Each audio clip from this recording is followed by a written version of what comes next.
Hi there, I'm Tony Potts, host of the Real Estate Masters Virtual Summit. Have you always wanted to own and invest in real estate but didn't know where to start? Are you struggling to close your first deal? Or maybe you are a seasoned real estate agent trying to break the $100 million ceiling? Which stage of your real estate career are you in?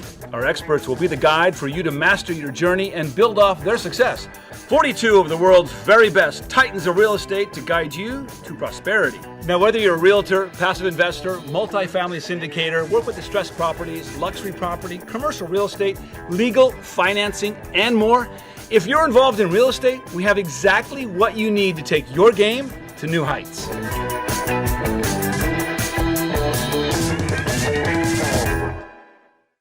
Hi, everybody. It's Damian Cole once again with the Real Estate Masters Summit podcast. Today we have Danny Johnson.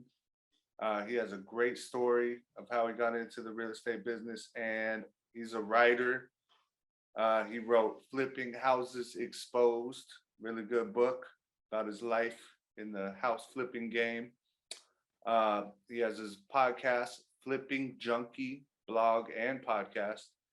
And he founded Lead Propeller, a real estate investor website, and Forefront CRM. It's a great podcast. Watch it all the way through. Enjoy.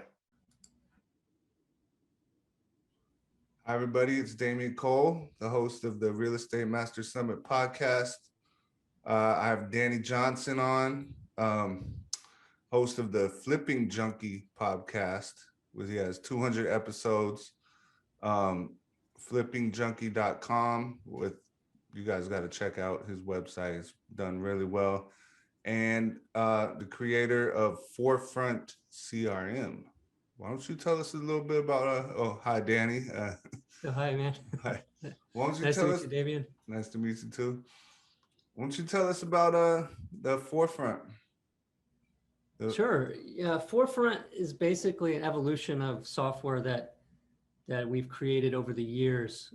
Started investing back in 2003, and I came from a software development background, and so pretty quickly I realized that with generating leads, motivated seller leads, I needed some way to manage all of those because my notebook was not keeping me very well organized, with follow-up and stuff like that. So it got to the point where, after I was generating, more than like 5, 6, 7 leads per week, it was getting out of control, and I needed a way to do that. So it was fun to create those first versions of the software that was solely for me. It was on my laptop. So I was like, I'm mobile. I could take this laptop around, and if it crashed though, I'd lose everything, right?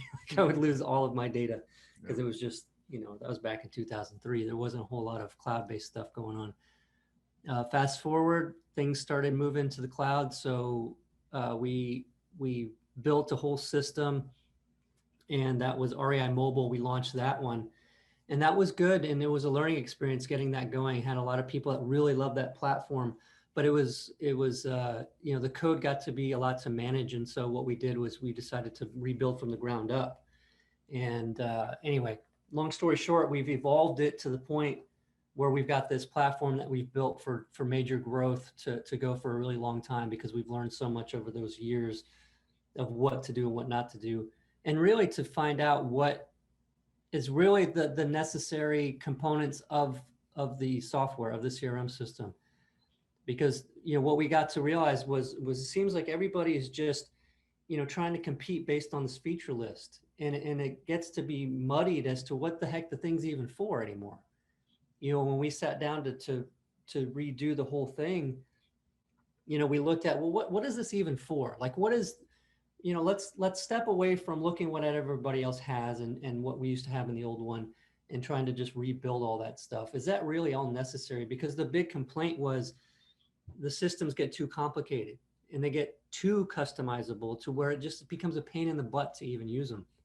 Right. And so what we did was said, let's be crazy. Let's strip out all the stuff and start from, let's not make any assumptions about what people want, right? Other than the main thing of managing leads and doing automations and stuff like that, follow up to save time, right? Let's just stick with that and come from a completely different angle. And so we did that. And it allowed us to innovate and create this visual approach to managing our leads. Because we were sitting down thinking, well, what is it that people don't like, and what do we don't like about the past systems that we've used and other people have used, and like Podio, stuff like that. And it's really just that all the information seems to be sort of disjointed. Like there's pieces of it here in this page, pieces this page. And, you know, in Podio, if you use that, there's apps. You have to go to different apps to get different information. And it's all kind of lists. It's just list of prop, and you have to figure out mentally what's where, what's going on. And, you know, most investors have a whiteboard in their office, or at least they used to, right? Like a whiteboard where you just write with a, you know, dry erase marker, you know, this property, this lead came in, where's it at? And then you have like the deals we're currently working, what's under contract, what we're closing on. And it's a visual thing. You can look at your whiteboard and say, oh man, I know what I've got going on where. It's all here. Yep. Right. And so we said, why don't we build the system to be like that, where it's like a whiteboard.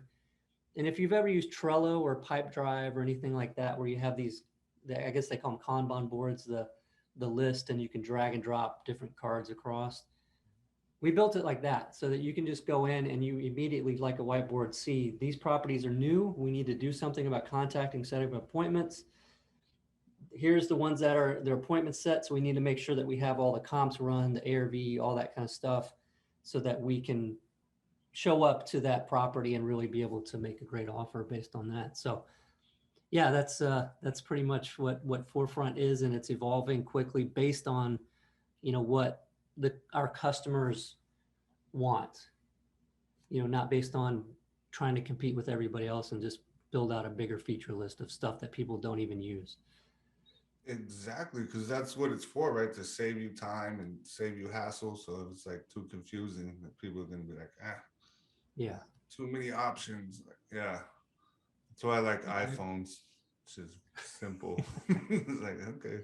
I know that's right. It's about simple. And that's one of our core values, is simple. And we've had to, you know, we get tempted sometimes, and our customers, the clients that we've had, tell us, like, we're so glad that you hold to that you stay true to the simple part, that you guys keep it simple and don't get bogged down. Because the big complaint is making the transition from a more manual or spreadsheet approach to managing your leads and deals to a software system or a CRM system. The big complaint is, I feel like I'm spending more time figuring this stupid thing out and setting it all up and answering questions from my team about how to use the thing and what we're supposed to do, and fixing it when it breaks, fixing the connections to other stuff, that I feel like I'm doing more work than I was before. Mm-hmm. Yep. It's supposed to help us. It's supposed to be something my team just like can know how to use really quickly, and it's actually saving us time. So we're focused on running the business, not running the software. Right. Exactly. Yeah. You don't want to bog yourself down, because everyone's super busy. They got things to do. They don't want to figure out like a new, like, not easy to, you know, you want to keep it easy. Basically, keep it simple. Keep it simple, right? So how, I mean, for a new real estate investor, a new real estate agent, it works for both, right? You have an introductory plan. I saw it's very affordable. I mean, yeah, we have a one user plan, and then the unlimited user plan, which is the professional. Right.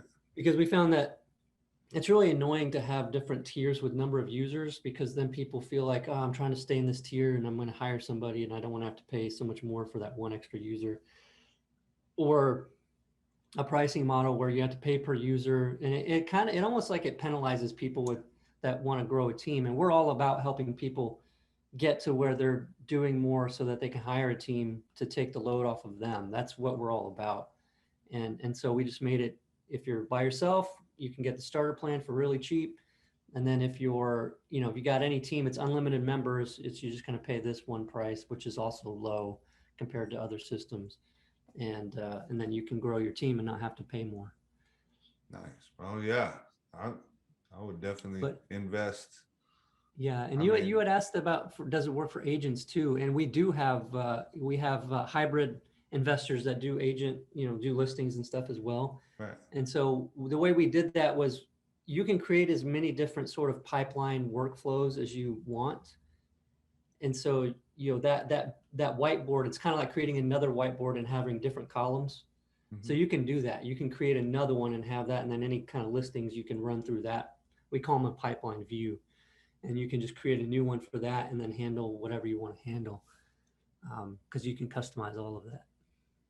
Sweet, man, sweet. So how many software companies do you own? Well, it's just the one. Just the It's one now? just the one company with the products. We had Lead Propeller, and then we had the older versions of the CRM that we've transitioned everybody onto the new one. And we've been using the new one. It's not beta. It's, we're out of beta because we've had hundreds of real estate investor teams in it for a long time, for well over a year in the new system. Nice, man. So when you were building that, I'm sure it was a startup. There was a bunch of things you had to go through. You want to talk about how building a software company or having a startup and balancing that with your real estate career? How was that? Yeah, so that was pretty brutal. There's the identity of being the real estate investor and running Flipping Junkie and doing all of that. And so even as we grew a team to manage the flipping business so that I could focus more on the software, I felt like I still was living in two worlds. It's like the software plus that. And there was a lot of benefit to being involved in the real estate world, still in the investing world, because, that's how we kind of discovered and innovated what features we wanted to put into the system and how we wanted to operate, because we were our own customers. So that was cool. That's good. But also very difficult to balance those things and running a business. I think the software business taught me more about running an actual business than the real estate investing business did. As far as running a business, right? Like running a true business, because we had to bring on more people, and I grew the software company up to 19 people. And I didn't know what the hell I was doing. Wow. I didn't know what the hell I was doing. It was like, trial by fire, and made a lot of mistakes. But then we've made it all the way through. We've got an efficient small team now, and it's just wonderful. I've got people, that challenge me, I challenge them, and, we're able to have healthy conflict, to be able to stay where we're keeping things simple. I've got one guy, Josh, on the team that I want to add a lot of stuff all the time. I'm like, this would be so cool. We need to put this in here and do this. And he's like, no, like we've already said we need to do this stuff. We got to stick to doing that. I'm like, oh, but it'd be really cool. And he keeps me toned down to where we still focus on keeping the roadmap that we plan on. But if you'd like, I'd like to talk about, so for people listening, some practical advice on taking the company from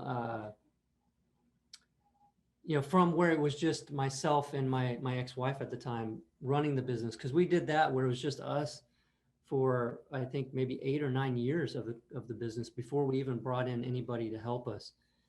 And what was truly eye-opening was, at one point I'd written a book called Flipping Houses Exposed, and in that book I documented 43 weeks, I think, in my real estate investing business. And I documented every single call that I got. So in that book, it was like every week I said, I got all these calls. This is why this person was selling. This is how much they were asking. And this is what I figured out I could pay for it.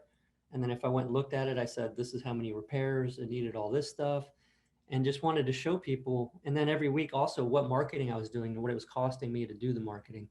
So I could break down and show them I got, 10 leads this week from my website, 5 leads from my, bandit signs and from this letter campaign. And what that really helped people see was I generated 495 motivated seller leads in those 43 weeks. I got documented like almost 500 leads, and what people said was, wow, that showed me. And because there's people now that are like like hundreds of deals a year that got started from that book, saying that helped them see that, going through 10 leads and not getting a deal doesn't mean it doesn't work where they are. Right. It just means they need more leads, right? They need to to do more. They just need to generate more leads. It's a numbers game. And that Right. showed hard facts like this is a numbers game. Yeah, play the But the percentages. problem, go ahead. I say play the percentages. You get more in, you're gonna get more sales, right? Or more deals. Right. So I was like, hearing that from people, I was like, oh, this is cool. It's helping all these people. And, kind of also a bragging thing, right? Like, 495 leads and, all these people want to sell their house. But I only I think it was 11 deals. It may have been 13 over time, but there was like 11 deals that I did when I documented all that, which isn't horrible, but it kind of is. I think that's like what, 1 out of every 50 almost, like a little bit less than 50 Right. That's leads. And this is 2%. where this is not like just I saw a house for sale. This is somebody was contacting me saying that they wanted to sell.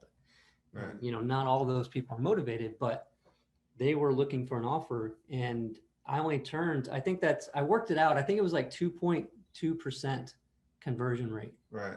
of a 150, qualified right. lead into a deal, which is atrocious. It's really bad. And I didn't realize the truth of how bad that was for several years. Right. But whenever I did realize it, I was like, oh, wait a minute. This whole thing about killing myself to generate a bunch of leads Yes. is not necessary. I'm spending so much money, so much time. And the problem is not in the lead generation, Yes. right? You got to get a certain amount, but you got to start looking at what's happening are you being able to answer those calls live right away? Mm-hmm. That's number one, right? And if you're Yeah, not doing yeah. that, then that's already a big hole. That's already a Yeah. leak in your bucket. Yeah. Incoming calls, golden right there. Yeah. And then there's more steps, right? What happens? Like, how do you handle that call? Are you building rapport on the call? Are you taking the time to really, find out more about what that seller is going through? Because a lot of times it's not just about, hey, I want to sell and give me the most I can get. A lot of times they want to just talk to somebody, right? They're embarrassed about it. And they, are like, well, you can help me. I want to be helped out of this situation. Yep. Yep. It's not about, I just want to make a bunch of money. It's about, I want to be helped out of a situation. So if you have the time to talk with them and really build that rapport and get to know what they're really looking for, you have a much better chance of getting that deal. The other side of it is I was also at a point then where there would be times where I would take a call and I'm on my way somewhere or something because I'm still doing everything, right? I'm having to do all the marketing. I'm taking the calls, going to appointments. And I would take a call from a seller and I would get off the phone and my wife at the time would say, you were kind of rude. Yeah. I was like, whoa, you're right. I was just irritated. I had to even take the call. Yeah. And so at a certain point, you had to realize, hey, this isn't so smart for us to be doing everything ourselves. Yep. Right? I can only do so much. And you kind of get tired of it. Like you kind of get to where you feel like you're working more than you used to work before you went off and started your own business. It's like, well, this isn't sustainable. I'm not happy anymore with this. Right.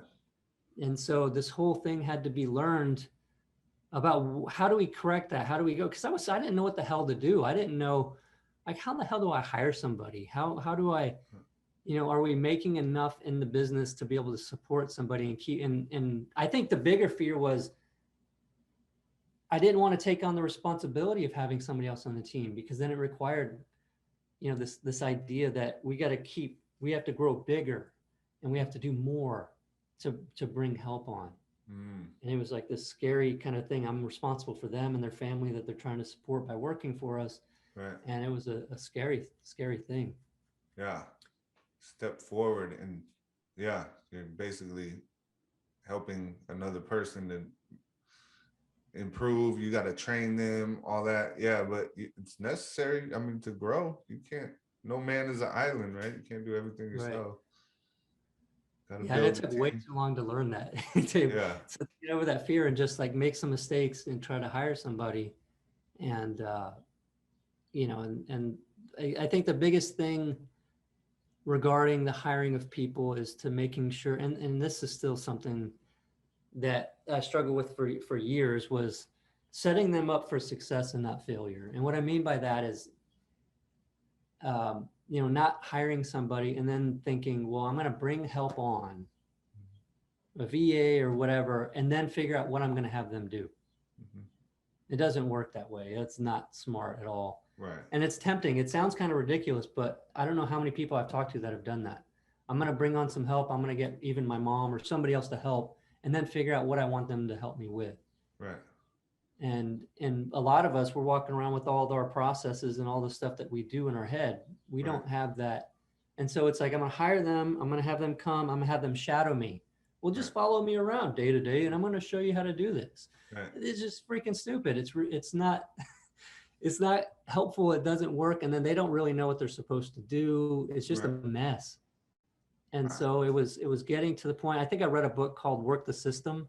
Mm-hmm. And it's a really good book because the guy had a call center or something, and he nearly died. He got so sick because he was running himself to death trying to run all this stuff.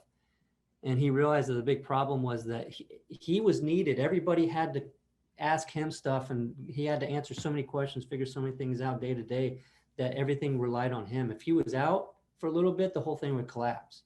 Mm-hmm. And Yeah. he realized that he had to document everything. He had to document all the systems. He had to get some order and structure and a real business in place. And it's kind of like going from the hobby over to a true legitimate business. And that has to happen before you bring on help. Yep. You know, which doesn't seem like you think you bring on help and then build those things, but you really need to build those things before you bring on help. Yeah. Because You gotta have the scripts, the patterns, the system. What do they do next? When after you get the lead, what do you do? Yeah, you got it's a lot to train somebody. But when you train somebody, that means you really know it. Like once you could teach someone something, it's like, okay. Yeah. And you know what the best feeling in the world is to be able to bring somebody on, they start and you say, here's the binder, or here's the drive folder with all the stuff in it. This is how you do everything. Yeah. Right. And then it's like, okay, well, cool. And then maybe shadow for a day and just see how to find the stuff that you need to do the things that you're going to do. Yep. But then documenting it and, you know, creating videos for stuff that you know, is a little bit more detailed on button clicks and stuff and software that you need to do, but then creating written step-by-step documents. And the reason why I like the written documents for processes is because it's easier to change. If you record a video, don't ever record a video that's more than like 2 or 3 minutes for a Right. process, because if something changes, you got to do the whole thing over again. Right. Right. One little thing changes. Yeah. Record a whole doing other video. Or what I prefer, because then our team is able to make changes to the process, because processes change over time, they evolve, and you want your team empowered to be able to suggest changes at least to that process when they find it's not as efficient as it could be. And that's a huge benefit there. Even if you're still by yourself in this business, creating your written processes, and then when you find something's not efficient, you can change it. And the cool thing about that is sometimes some of these processes you don't do all the time. And so nothing to me was more annoying than coming across a situation that I hadn't dealt with for a long time and thinking, oh crap, I forgot how I handled this last time. And now I have to go research it all again and figure out what I'm supposed to do because I don't remember. And it's like, had I documented that, I would save so much time and stress and frustration, because it was all documented. So you get in the habit of doing that. But my team showed me a really cool tool called Tetra. Mm-hmm. So tetra.com, and you can get a free account. And that's what we've been using for our processes. And I like it because it's easy to find processes, but then the team can also make suggestions, and then you get notified, and then you can say, yeah, go ahead and update it, you know, and you can collaborate through it to make sure that everything is up to date. Okay. Tetra.com. Okay. Yeah, Tetra, it's pretty cool. Yeah. So Yeah, go ahead. So it's better to know what to do with your leads than to have like a mountain of leads that, okay, you got these leads, but man, like you just don't follow up, or you lose the paper it was written on. So yeah, the CRM is almost essential right now in this day and age. Yeah. It is, because most deals that are you know, put under contract are not done at the first appointment and making the offer. You know, it's done through follow-up. Yeah. Yeah. people, motivated sellers are asking themselves, is this the best I can get? Might I get something else better somewhere else? I like this person, but I'm kind of concerned, like maybe what if I could get more? And maybe they're not motivated enough to go ahead and accept that offer right now. And follow-up isn't about, I think I hear people talk about sales touches or whatever, the whole sales stats, Right. where somebody doesn't buy from you until they've like seen you 7 times or something. Right. But I don't think that that's the reason why people like follow-up works with motivated. So it's not because they saw you 7 times that you've followed up 7 times and then they're like, okay, it's 7 times, I Right. give up, I'm gonna sell to you. It's more of you're staying top of mind Yep. with them. Mm-hmm. And so whenever life happens and time creates more motivation, then they're at a higher level of motivation. And then who comes to mind first? It's the person that kept up in contact with me. Yep. Everybody else that went by the wayside, I don't remember. And I don't feel like looking for people again and having them come by. This guy really wants to buy my house, and he's professional because he's keeping up with me. Yep. And I'm going to sell to him. Yep. Or her, same. Yeah, gotta stay top of mind for sure. There's, out of sight, out of mind. No follow up, no sale, right? You gotta Right. follow up. Yeah, and the cool thing about the way we built Forefront is, being consistent with follow-up when you don't have a system, you can do it, but I think it gets to be where the ball gets dropped, leads slip through the cracks, you forget about them, you don't follow up, or your team stops and you don't realize that they're not following up like they're supposed to be. So in the system, you have the pipeline view where you can see where everything is at, but as soon as something goes into automated follow-up, it goes off of the board into the background. And then automated follow-up just keeps following up with them based on steps that you put. And if they respond to one of those, then it comes back into view. So it's like you're only working what you're actively working. That way you're not overwhelmed seeing because you get to a point where you got 200 plus leads being worked follow-up in the background. You don't want those cluttering up all the stuff that you're working right now.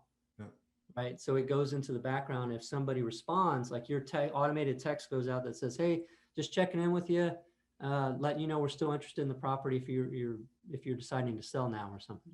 And then if they respond, it's like, boom, it comes back in. It's like, oh, okay, they responded. Yeah. Oh, now they're interested in talking again.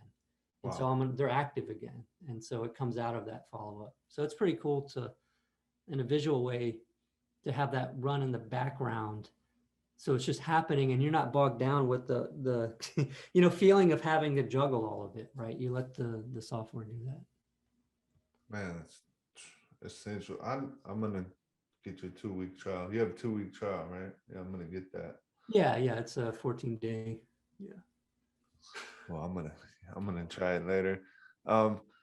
So yeah, that's like, man, the Salesforce CRM just blew up. It's ridiculous. They have a huge building in downtown San Francisco. It's like, I guess, $1 billion company. So, CRMs are for sales, you need it. You can't hold all that information in your head or in a notebook and just flip through. So much easier to have it just automatically, hey, we texted the guy, he texts back. Like, yeah. Right. It's essential. Yeah, and the cool thing about the system, like having it built specifically for real estate investors and for real estate people, is that getting in and having it set up is something that's you're not having to learn all the jargon and figure out how it makes sense to put into our business, right? Because with a general system like Salesforce or Podio or something, you have to figure out how to make that work for what you're trying to do. Right. And so this just solves that, because I don't know about you, but whenever I sign up for software, like I don't want to go learn a bunch of stuff. I just want to get in and figure it out. Yeah. Easier. Right. I don't want to have to go and spend 2-3 days figuring stuff out. It should be pretty easy for me to figure out what I'm supposed to do and make that work. And seamless and just so simple. Yeah. Like I've changed banks just because their app was not fun to work with, like stuff like that. Yeah. Keep it simple, man. Mm-hmm. So, but also I saw one of your videos, you're talking about being creative. You can't just make everything cookie cutter and make everything like when you're working in this business, you want to have fun. You know, like that's what we're working for, like financial freedom and stuff. But the goal, the goal is not always the end, right? Like getting there is half, it should be half the fun or most of the fun, right? Yeah. Like, Well, and then that's how you create more success and have more fulfillment in it, right? And I think in one of those episodes I shared my house flipping mentor, the guy that helped me in the beginning with getting into the business and really getting going. I had lunch with him a couple years ago, and we had sat down and we were talking about something, and for some reason this part of the conversation came up where the founder of Homevestors had approached him about creating a franchise, the first franchise in San Antonio, mhm, from Homevestors when they were first starting to franchise. right, And he said, you know, he gave him all the documents and the processes and just all the like McDonald's kind of stuff over to him with the numbers and all that kind of stuff. And my mentor said he looked at it and then pretty quickly just pushed it back over and was like, I'm not interested. yeah, The guy goes, well, why? He says, like, where's all the creativity in that? If I'm just going to paint by numbers in your system, yeah, like, where's the fun in that? Like, what am I doing? I'm not, you know, I don't, you know, so there's a part there that there is a creative part that I think that we all want to experience. And, you know, if it's all figured out for you, great. Maybe you won't make some mistakes, but you're also not going to learn some things that you might learn by making those mistakes. Like sometimes we just have to make mistakes because that helps us find some other way that's not as known. You know what I mean? Is our own path that fits us better than somebody else, maybe. right. And then make you stronger. Like mistakes is a step up every time you fail or mistake. It's not really a fail. It's a learning experience. That's what I think about it, you know? As long as it doesn't kill you, right? Yeah. It And makes you most of these stronger. mistakes aren't going to kill us. Right? Unless your house is like on fire or something. No. Mistake, yeah. Cooking mistakes might kill you, but real estate mistakes, no.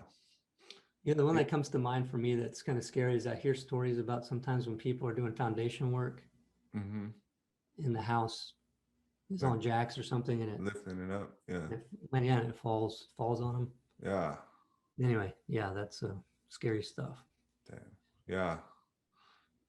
Yeah. So yeah, all that stuff. I'm glad to be out of that. I used to do like plumbing and little handyman stuff and get up on roofs and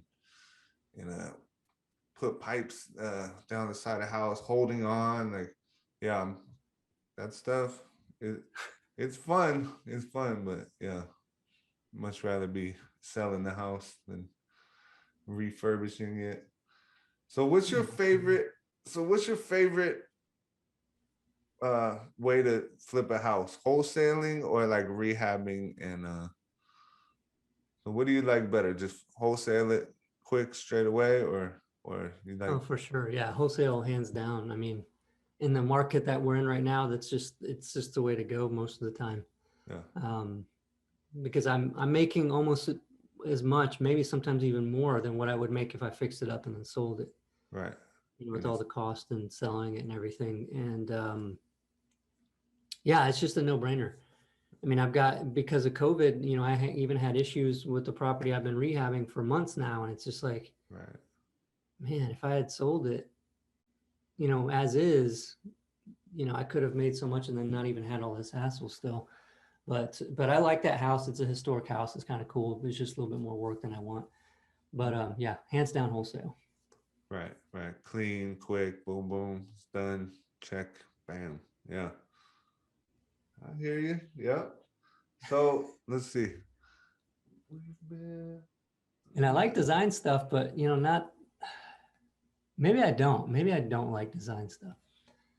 It's like, it's kind of exciting at first to be like, oh, I'm going to, you know, put this and this here. But then the contractor calls me. He's like, hey, what do you want to use for this? I'm like, oh man, I got to go figure that out.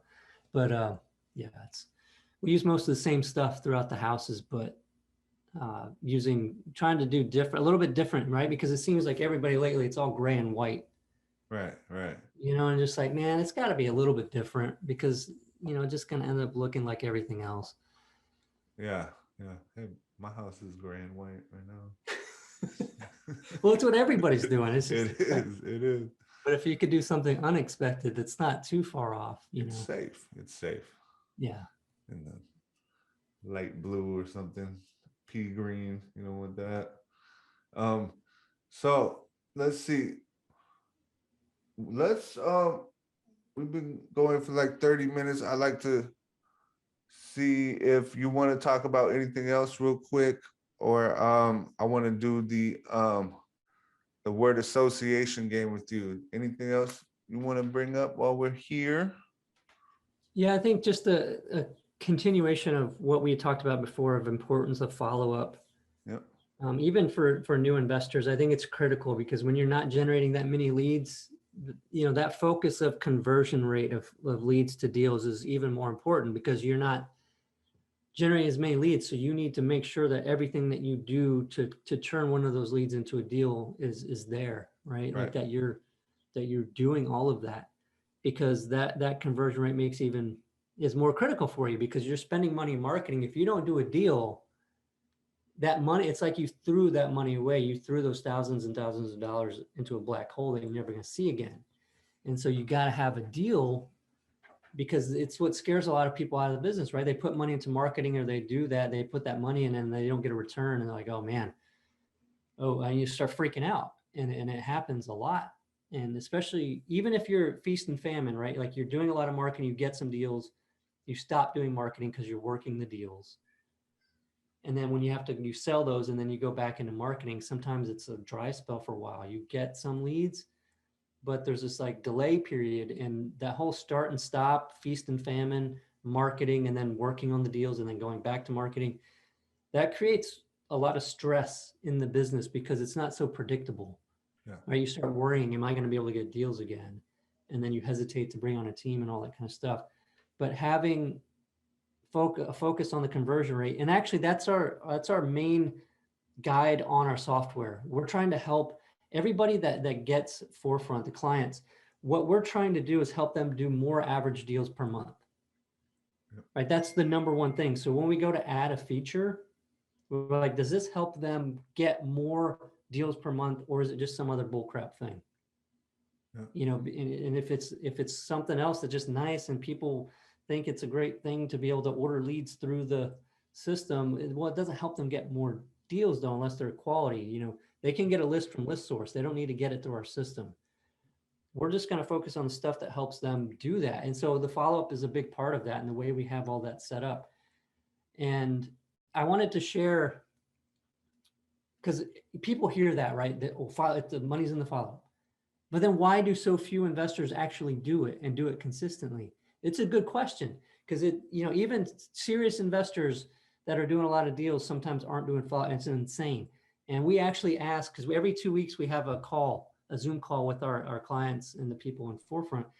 And we talk to them, we show them what we're doing, what's coming up next, all that kind of stuff. And then we have Q&A and we just talk, right? And all these investors, looking to improve how many deals they're doing. And we asked one time, we said, how many of you guys are using the automated follow-up? And it was only about half of them. And so the half that said they weren't, we're saying, well, we don't, and we wanted to ask why. But the other half was saying, what the heck are you guys doing? We're getting so many deals for doing follow-up. Why are you guys not doing that? And so we had them come on and say why they weren't using it. And, I think the consensus was basically they were worried that automated follow-up messages are salesy and pushy. That they're going to do more harm than good, that they're going to turn the seller off. And so we had to address that. And the people that were saying, well, that's not the case at all. That's not what you do. And you can create them so that you're not just every day texting them. You don't want to do that. Right. And you just make it short and sweet. But the way to do that is just do that, right? I guess you don't know what wording to use because you feel like it's going to be salesy and pushy. Right. And it's really just being conversational about, like what I said before, messages like, hey, just letting you know we're still interested. Yep. Or, hey, we need to buy another house this month. to keep on quota for the deals that we're doing, and just wondering, I'm going to check back with you to see if you're interested in moving forward. Yep. I mean, that's not pushy. That's not salesy. That's just saying, hey, we're here Yep. to remind you that we want to buy the house. Yep. And one of the people, Kelly, had said that she had an issue with her acquisitions people. She was okay with setting up the automated messages, but her acquisitions person was like, no, that's salesy, pushy. No, don't do that. And so what she did was she said, well, how about you come up with the messages then? Because you're worried that these messages we're going to use are a little bit pushy. So why don't you just do the wording? And I love that idea because they were the person that went and met with the seller anyway. Yeah. And got to talk with them. So if it's on their own voice, their own wording on the follow-up messages, it's also more cohesive, right? That seller's like, oh, yeah, I can see the personality in these texts of the person that we met with. Yeah. Because it is, in the end, it's a person-to-person conversation that you're having, really. Yeah, So, it's huge. Yeah. When you're working directly with sellers, I mean, that's everything. It's really a people business. You're not, an investor that goes through, and I'm saying this because I did it for a time when I got, frustrated and stressed, and, it's like, I got to go to this appointment, then I got to rush over, go to this appointment. If you are, or you get to a point where you're going into the house and you're looking at everything, you don't say very much to the seller, and then you just work through your stuff and say, hey, I can give you this much. Like that's not going to work most of the time. You're going to lower that conversion rate of lead to deal by doing that. Yeah. The absolute best thing, because we even got to the point where we're booking like 2 hours for an appointment, Right. because if you have to have the time and to go in knowing I'm going to find a spot that's comfortable and sit down with the seller. Yeah. Because your competition, most of them I can guarantee are not doing that. Yeah. They're not sitting down. They're going to stay standing up and be ready to just make the offer and go. Yeah. So if you sit on the couch, you sit in the dining room, you sit down, even just doing that, even if you don't say much, is just, sort of a game changer. So. Yeah. That's what when I was doing sales, my boss would always tell me, you're selling yourself. Like, so I worked at a gym and we would do tours of the gym. He's like, don't even talk about the gym. Like, talk about the person, what they want, what are their goals, what are their, where do they live, how's their family, if you want to really get someone to do business with you, you got to know them. I won't just go do business with somebody I don't know. Like, I'd rather at least know who you are before I start giving you money, Yeah. Yeah, absolutely. Yeah, that's exactly what it is. Yeah. Yeah, man. So let's see. I'm nervous about this part. All right, you ready? All right. Don't worry, it's not anything crazy. I won't do you like the last guy. No, I'm just kidding. All right. So word association game with Danny. Let's see. The first word is startups. Startups. Measure. Nice. Measure. And to explain that a little bit is, what the saying is, it can't be measured. It can't be managed if it's not measured. Yeah. Right. And a startup is critical because a startup is a startup because it's trying to get going. It's trying to get traction. And if you don't have a clear direction of where you're headed, and based on numbers of some sort of numbers, and then how you're going to reverse engineer that from where you are and where you need to be, and then measure to know how well you're doing, you're going to end up going one direction, then switching to go in another direction, getting pulled into another direction, and getting lost. And so, yeah, measure. Okay. Nice. And this kind of piggybacks onto that one because I noticed you're doing this, and I think it's a great idea. A lot of people forget about this one. Multiple streams of income. Multiple streams of income. That's more than one word, but all right, what comes to mind here? Caution. Ooh. Yeah, caution and not getting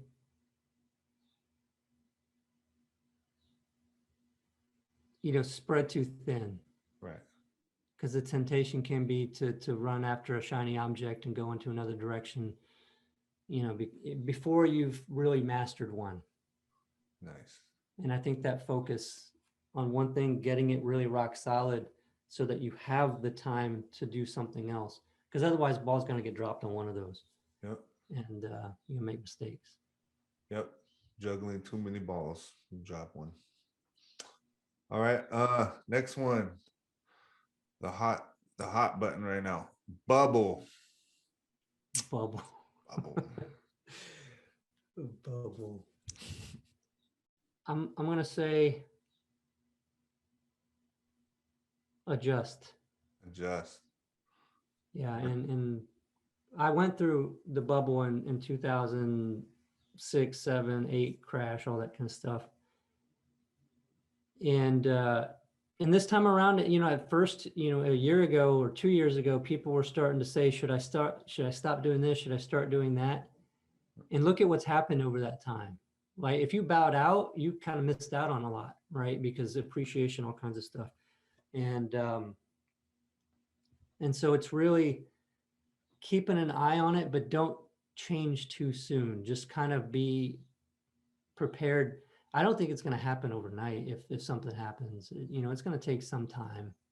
Right. And so just, maybe don't take on super long rehabs in areas that are super high appreciating right now, where it gets ridiculous. Right. Stuff like that, but just adjust. Yep. Work through it, and at the very least, you're gonna learn a lot how to deal with the next one. Keep your nose in there in the game. Yeah, and if you're wholesaling, I mean, you don't, Yeah. you're not taking on a whole lot of risk. Yeah. Smart way to get through it right there. Yep. All right, let's see. We'll do one or two more. Let's see. Another 2-word one. Self-improvement. Hmm.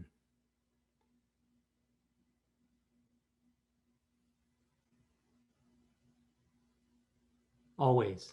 Always. Good one, man. Hell yeah. I don't know how Always many read. times- Always work on yourself, right? Yeah, because I say that I was always working on self-improvement, but I think that there were periods where I did a lot of self-improvement, and then maybe 4 or 5 years where I just got busy, and yeah, I wish I hadn't. I wish I had kept working on that. Yeah. Because it's going to always be. It's not a destination, right? Yeah, exactly. It's a process. Yeah. Like you're going through life, and you can't just forget about the present, because your eyes are always on the future, and like you gotta fill your time and make sure you're keeping busy with self-improvement, man. Gotta always get better. I like that. Always. Very good. Very good. Let's see. Should we do one more? I had a special one for you. Oh, your company vision. Enjoy life. That's the last one. So I got to give a word for that. Yeah. All right. All right.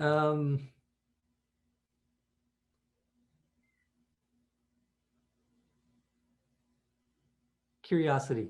Ooh, nice, man. Nice. Yeah. Because when you think you got it all figured out, it's no fun. Yeah, for sure. Man. Yeah, Danny, you aced it, man. You aced that Nice. one. Nice job. I Hey, appreciate it. nice talking to you, Danny, man. Everyone check out Danny's website. It is flippingjunkie.com. It's really good. I checked it out. His podcast is awesome. The Flipping Junkie podcast, 200 episodes, very informative. Wow, a lot of information there. And the Forefront CRM. Yep, forefrontcrm.com. And I did put together a no lead left behind framework, which is kind of like a guide to the funnel and taking a lead that you have come in and what you can do to make sure that as much as you can, to make sure that becomes a deal. Yeah. And so people can download it for free if they want. I could give the link out to that. Yeah, go ahead. All right, so it's forefrontcrm.com/no lead left behind. Nice.